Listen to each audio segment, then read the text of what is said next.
Support for Headline Humboldt is made possible in part by viewers like you. Thank you. Coming up next on Headline Humboldt, the Eureka City Council receives a report from police review consultants that shows another side to the violence at Cal Poly Humboldt's Gaza protests. Also, Executive Director Tom Wheeler from EPIC is here to discuss wind power and his recent trip to Europe, where he toured a similar facility that has been operational for some time. Coming up now on Headline Humboldt.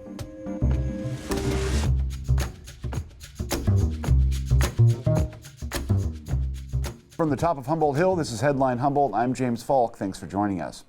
The long and difficult process to see a wind power project built off the coast of Humboldt Bay continues as local tribes, environmental groups, government agencies, and others work to settle differences and develop the best project possible.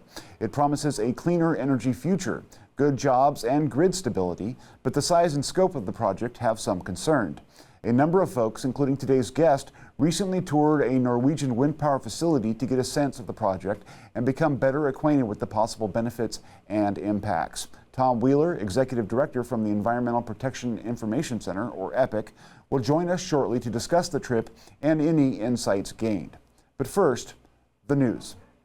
The Eureka City Council this week received an independent analysis of police actions during the recent spate of Gaza war protests at Cal Poly Humboldt, and in the process saw a new video that further underlined the intensity of the violence that occurred in Siemens Hall. The review was performed by OIR Group, a police auditing agency out of Long Beach that serves the Eureka Police Department. The group's primary finding was that the violent confrontation between police and protesters on April 22nd revealed a lack of effective planning and poor command.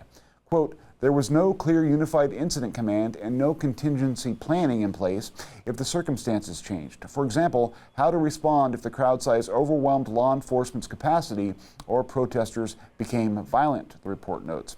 Given the situation Eureka police officers were put in, they responded as best they could, the auditors found.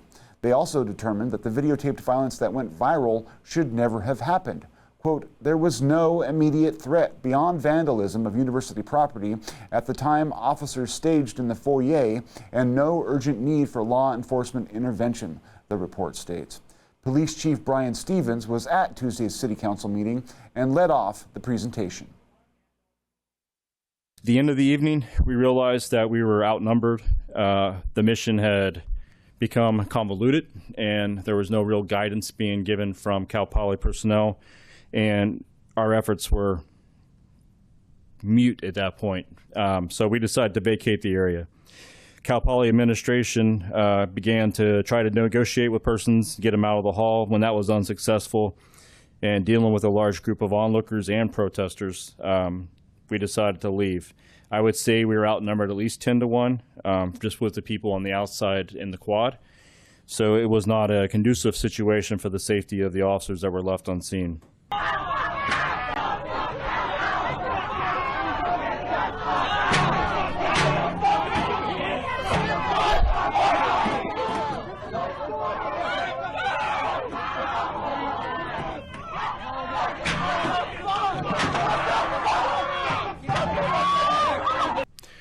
So what you've seen is that an interaction that happened between the protesters and the officers and deputies that were up front.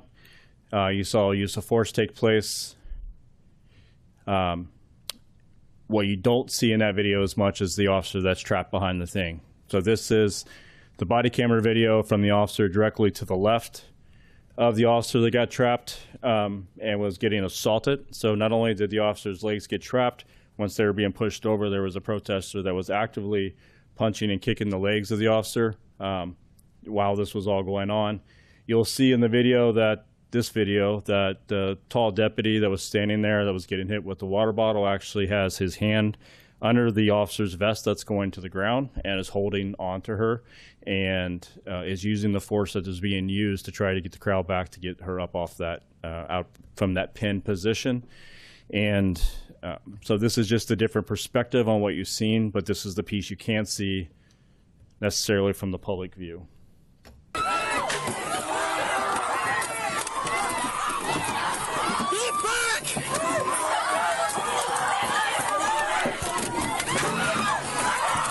Jamie, you're good.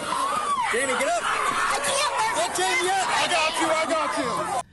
What I think is important to highlight in this particular incident is that before EPD even arrived to the scene, there had been a decision by university administration to consider the individuals who were inside Siemens Hall to be trespassing and vandalizing. And so the call for service and the mutual aid request was made to help arrest those individuals. That was a decision that was made before EPD was even on the scene and engaged. And so soon after, once EPD arrived and the decision was made to start to execute those arrests, some in the crowd, as you saw in the video, began throwing cans, paint, food, and otherwise. And in our review of this, in our review of other crowds, those individuals, whether or not they were representing the entirety of the crowd, were certainly showing their own violent intentions, a potential to incite others to violence that evening that were within that crowd. And so the decision was made, again, outside of EPD's span of control, to consider that an unlawful assembly. And so the entirety of that crowd was then put on notice that they were part of this unlawful assembly within Siemens Hall. It all really boils down to our kind of conclusion, which is EPD officers and the sergeant who responded that night stepped into a situation that was different than what they expected based on the request for help that went out and the information that they had received. It was a situation that they realized when they got there that did not have a concrete plan, no clear objective, and really gave little or no chance for what we might consider to be a successful resolution that night.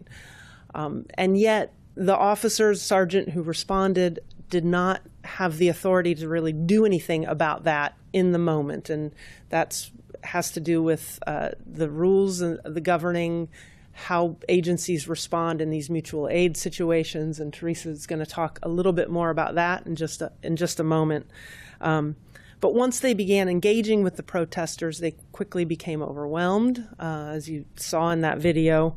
And we found that they were put in a spot where the use of force was necessary in order to protect the officer and in order to safely pull back and disengage from that situation. The U.S. Department of Energy will provide $88 million to update and improve California's least efficient electric grid, one that serves the Hupa, Yurok, and Karuk tribes. The money comes from the Department of Energy's Grid Resilience and Innovative Partnerships, or GRIP, program, and according to the press release, will significantly advance tribal energy sovereignty, climate resilience, employment opportunities, and clean energy innovation. This 142-mile-long distribution circuit experiences some of the most frequent and longest outages in California. The three tribes are collaborating with Blue Lake Rancheria, the Redwood Coast Energy Authority, PG&E, and the Schatz Energy Lab Center at Cal Poly Humboldt to develop microgrid solutions. The project will deploy 3 nested microgrids for the Hupa, Yurok, and Karuk tribes and development of a complex control system that supports rugged, rural, and wildfire-prone environments. Quote, "This project dramatically improves energy resiliency on our reservation and represents a major step toward our goal of energy sovereignty," said Yurok Tribal Chairman Joseph James. We'll be right back after this short break. I'm David Gordon, Executive Director of KEET TV. And I want to tell you about the free PBS app. And it's not like free for 30 days or a 3-month trial. It's free for as long as you'd like to use it. Watch episodes of PBS shows that have premiered on TV recently, as well as KEET's live broadcast, right in the app, no antenna required. Shows like Frontline, PBS NewsHour, and Washington Week are always free. But you can get even more out of the PBS app by becoming a sustaining member of KEET. $5, $10, $20 a month. Any of those options will qualify you for our most popular member benefit, PBS Passport. Drama, science, nature, there's so much to watch with Passport. But what really matters is your donation now supports the PBS programs that you watch. Thank you.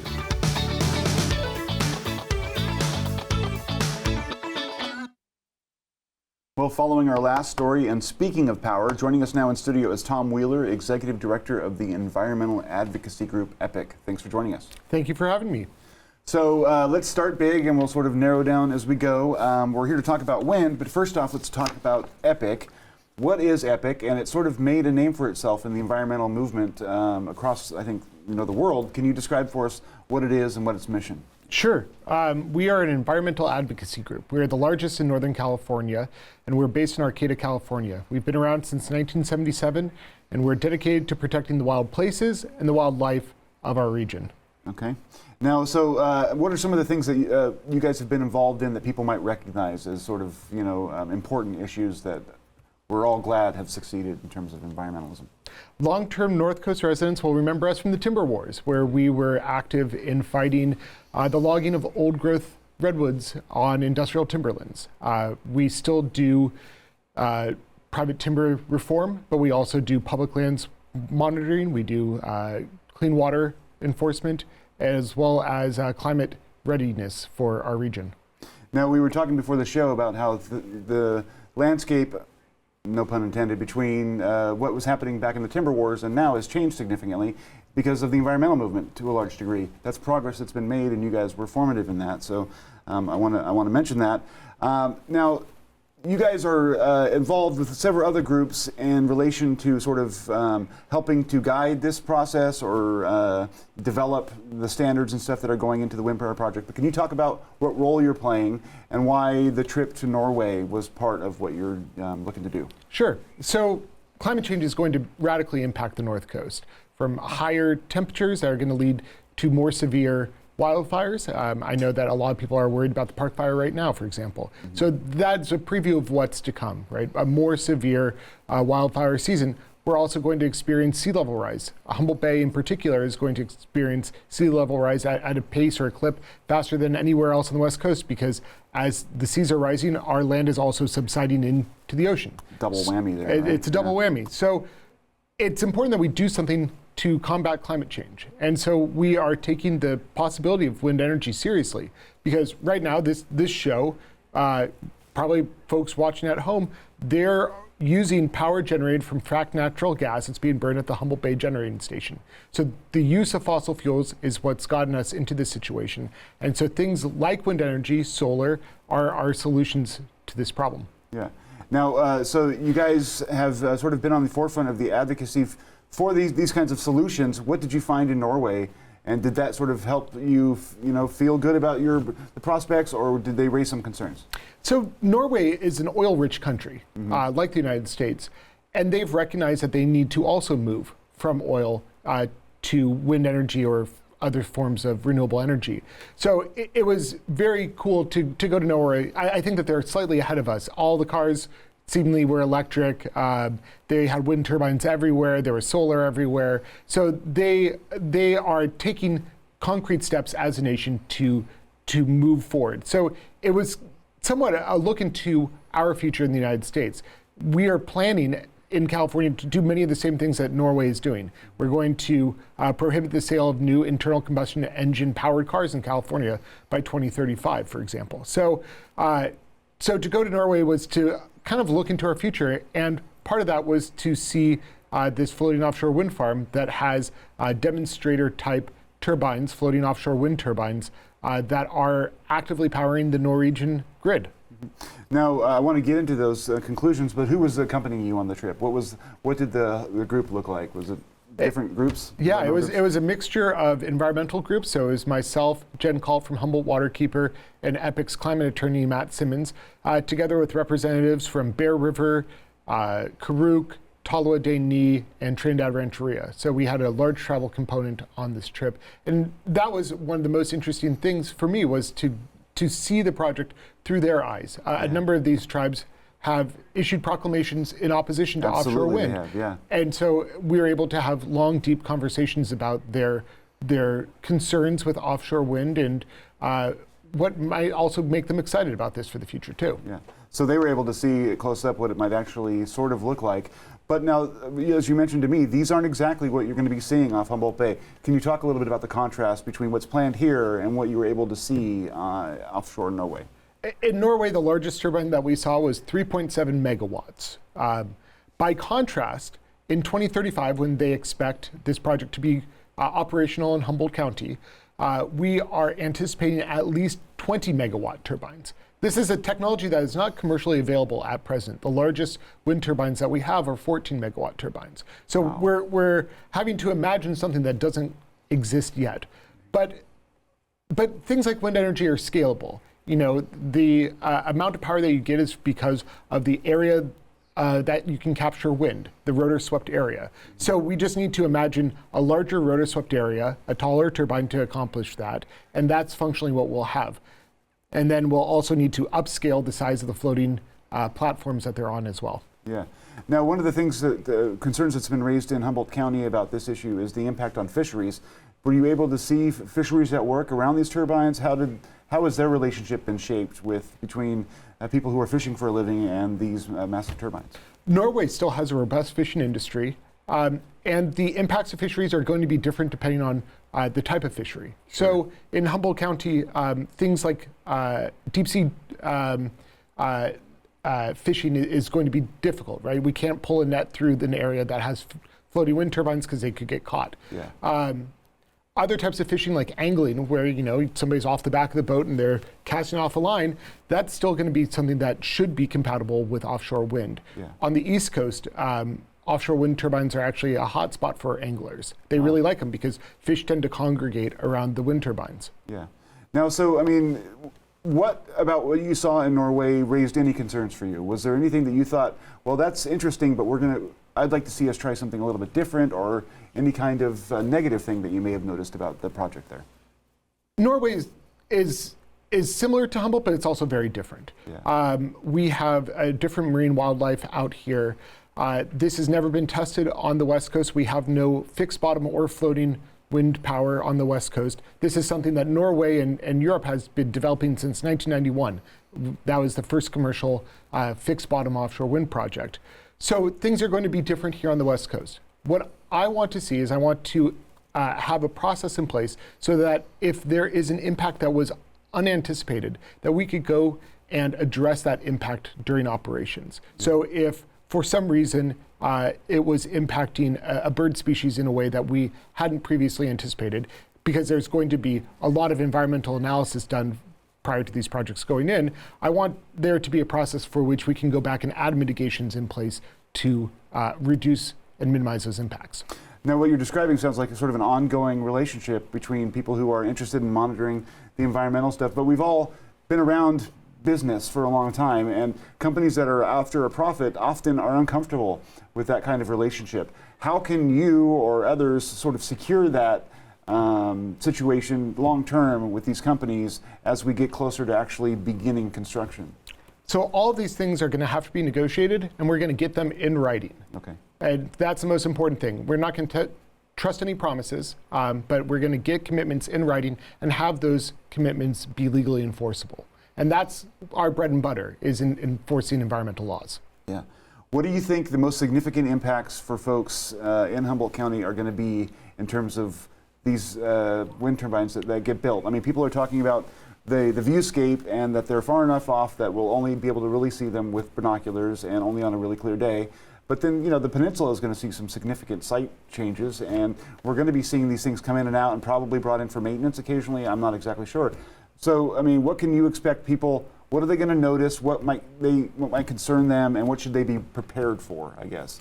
Sure. So that we're not shocking people when this shows up, they know what they're going to be expecting. So as you say, the operation of offshore wind turbines is going to be on the horizon and will be difficult to see.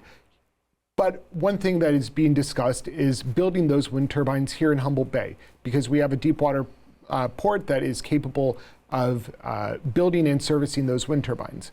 So when they're being built or when they're being serviced, they may be in Humboldt Bay, and these are going to be large machines, 1,200 feet tall potentially. So that's going to distinctly be in Humboldt Bay. And so there are going to be impacts, viewshed impacts as they're called, for people who don't like the sight of a wind turbine. There are other folks who are going to like the sight of a wind turbine. For me, when I see a wind turbine, it gives me some sense of hope that we're doing something on climate change. There are going to be impacts to the bay from construction of the port facility as well, noise impacts during construction. These are going to be temporary impacts. And one of the things that EPIC has been pushing for has been to develop the port in as sustainable a manner as possible. And for us, that means trying to reduce emissions related to construction. So trying to have all electric equipment where feasible to build our renewable energy future. Yeah. Now, you guys, what is your role right now in the process? Are you doing this as a completely independent agency, or have you been brought in by the businesses who are trying to do this? I mean, what's your official role, and how does that play out long term? So we're environmental advocates. We're there to watch the process, to participate in public participation portals, and to engage with wind energy developers and other folks in the community who are working on this project. So we have a full-time staff member whose job is basically solely working on offshore wind. And I'm sure we could use 2 or 3 more folks just to do this. Yeah. So that's what we're going to do. We're going to continue to go to public meetings. We're going to put in public comment. We're going to work with wind energy developers, tell them the things that we need as a community, that we expect from them. And we're going to work with community partners to have a louder chorus for those messages. Now, one of the things that typically has happened over the course of Humboldt County's history, at least, is that there's been companies that have come in and proposed things, and then there's been what people refer to as the no development contingent, you know, where like they don't want to see the projects get developed out on the peninsula. This is a unique situation where environmental groups largely are in favor of this. How has that dynamic been between yourself and your, you know, sort of allied organizations and the business folks who are trying to propose this? Has there been tension, or has it been sort of refreshing to have a constructive relationship for once? So it's interesting, and I should clarify, we aren't necessarily in favor of this individual project. It's still not a decision has been made on whether or not to go forward. Okay. We're going to check out the environmental analysis before coming to any conclusion. So I should just say that you're in principle in support of wind power, but not necessarily this project yet. Exactly. But what I should say is we should be open to the potential of these types of projects. So we should take this seriously. We should consider it with an open heart and do our best to ensure that this is going to be a benefit for Humboldt County and for our environment. These sorts of projects are critically important, though. We can't say no to everything. We need power for our society, and wind power really well suits solar and all the other programs that we have going on in California. This is a necessary component to get us to that 100% renewable energy future. Again, this power right now is likely coming from fracked natural gas. This is an important way that we can transition our power locally. And ultimately, I mean, correct me if I'm wrong, but I think that this would ultimately make us more energy independent and maybe get us away from some of the long-standing infrastructural issues that we face with PG&E and whatnot, with transmission lines, which lead to wildfires and all the things that we've seen in that regard.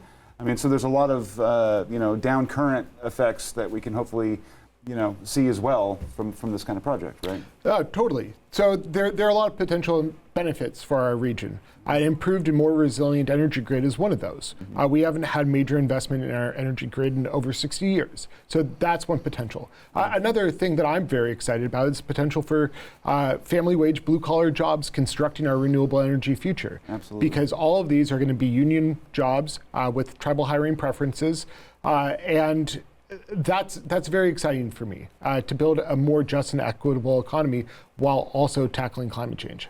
It's like putting your, not putting your money where your mouth is, or living the way of life that we've all been advocating for, finally. That brings me to probably, you know, the biggest sort of philosophical question about all of this. I was talking with someone earlier about, you know, the wind power projects and its impact and all of that.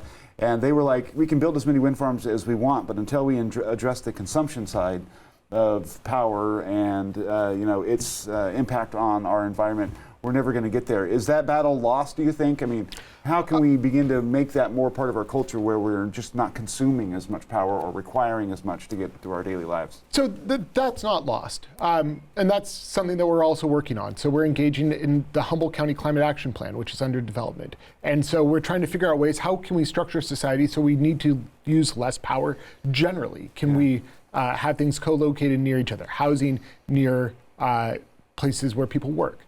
So that's important. something else I think is important to understand is that we're actually using less power per person now than we have in the last 50 years. Wow. So we're on the right track. We're investing in, as a country, in energy efficiency. And this is going to be part of the conversation as well, right? We both need to use less power, but we also need to ensure that whatever power we do need, because we're still going to have power needs, is going to be coming from a clean and renewable source. I had seen this thing on the internet recently, and that's always the lead up to an interesting comment, but it was basically a real life model, an illustration of carbon production in the country and how it like moves across the country. And like west of the Rocky Mountains, we were doing okay. But then as you got toward the south and the east, these plumes of brown gas, which were the carbon in the demonstration, were just, ballooning up into the environment. And it just showed me that there's a long battle to be fought here, and parts like this are going to be very important for our future in figuring out how to get away from that kind of industrial consumption and behavior. So now you guys are Epic. You guys are supported partly, at least, by donations, right? If folks appreciate the work that you're doing and they would like to, support it further, what can they do to lend their, support? Sure. Check us out at wildcalifornia.org. We have a newsletter that comes out about every other week that we talk about the environmental issues going on here on the North Coast and have ways for people to get involved if they're interested. And we'd love your support. Again, wildcalifornia.org. And you also have a podcast, correct? Or we do. The Eco News Report, check it out. You can find it on all major podcast platforms. And I'm also the host of the KMUD Environment Show, second Tuesday of every month at 7 p.m. I heard that they are also a public radio, public television broadcasting, so we're like allied that way. Yeah. we're friends in public media. Yeah. And the last question I think I want to end with is, you've decided to become an environmental attorney. What drove you then, and do you feel like the work that you're doing now is living up to that early ambition? Yeah. So growing up, I heard a lot about climate change. I remember being in 4th grade and feeling terrified about my future, which is something no 4th grader should. And so from a very early age, I was an environmental advocate. I started the recycling program at my high school. And so continuing and doing environmental advocacy has been just a natural fit for me. Yep, and it seems like Epic is doing the real work in that regard. Thank you so much for coming in. Thank you. I appreciate it.